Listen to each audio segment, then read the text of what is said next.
Look at that. So, this red truck has been a bit of a problem. This truck was purchased new, and it's got 67,000. Not a whole lot of miles.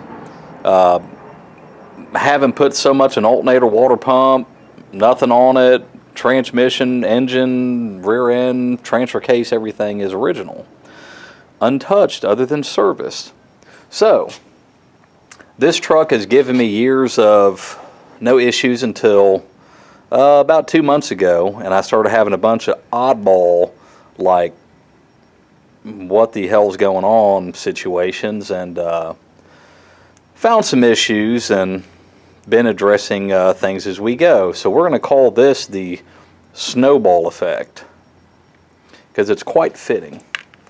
So, happy New Year's Eve, everyone.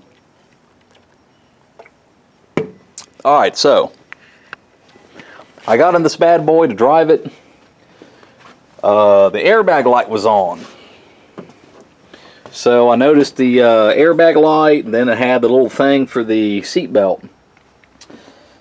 That right there was the suspect. So this truck, we've sound deadened everything, which is part of the snowball effect.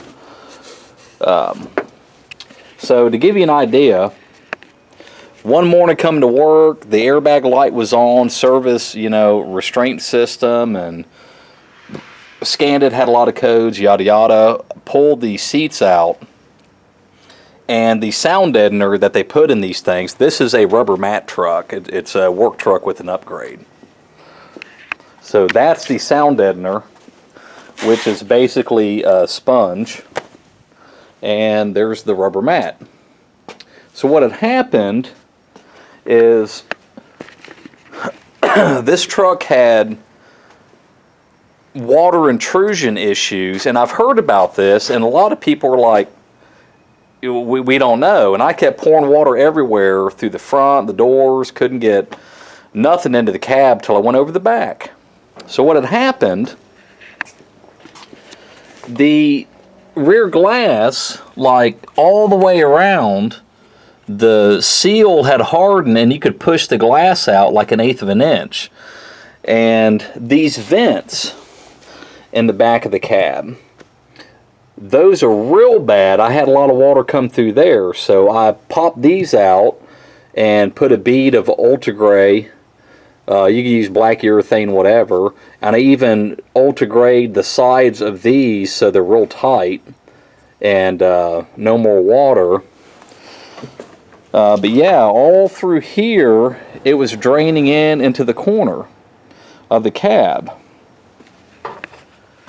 So what happened is the water got in, soaked through the sound deadener like a sponge, and we pulled the seats, and it looked like this ABS module had been under the water for 20 years.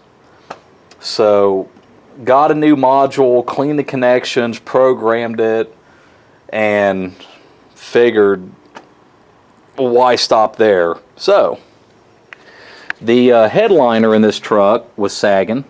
This is an 06. I've owned it since new. So we put new headliner in it. Actually had this recovered by a shop here in town. Got that done. This truck is always real loud inside with no deadener. So put sound deadener in it, especially the back of the cab.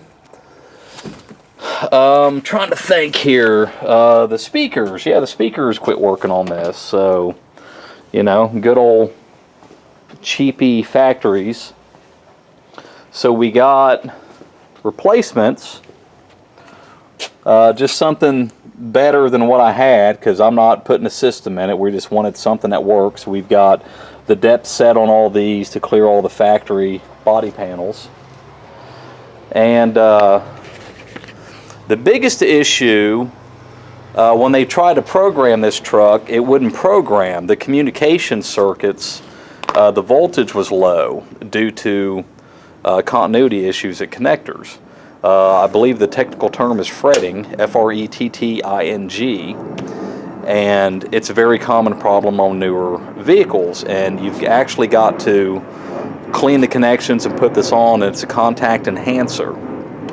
So I'm going to get the back of the cab, the door panels and all, speakers and all done, pull the dash out of this. We've seen this before. And you basically got to go through every connector, every connection, clean it, put the stuff on there. Now this stuff is super ridiculous expensive for what it is. Like 1.5 fluid ounce is about around $100. But there is your service kit. Let's see here. Boom. That's what you need to get. So when they programmed it, they had to up the voltage on the communication circuit, and it was able to do it. And we put, I don't know, a couple hundred miles on it, and it seems fine. So the snowball effect was, dash went out. I was driving the truck at night. Everything inside went pitch black. Nothing worked, but it ran. Found the water. That whole sound deadener was a sponge. ABS module was toast. So the rear glass is pulled and sealed. The vents are pulled and sealed. To quiet the truck, we put the sound deadener, and I wanted better sound system. So got different speakers that better, as in these should actually work. So there you go. Headliner, and man, it's just been, and we still got to pull the dash. So I have a new heater core. And word of the wise on these trucks, those connections right there for the heater core are super bad about breaking. So do yourself a favor and address those sooner than later, because they will break and leave you stranded. So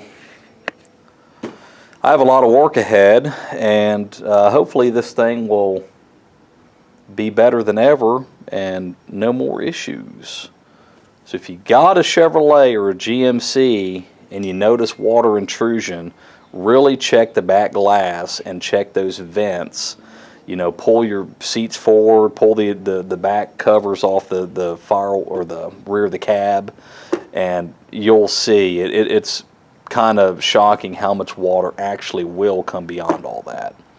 And this has already cost me a lot of money. I've got about $1,500 and stuff, and I'm doing all the work myself, other than the company that programmed it and did all that.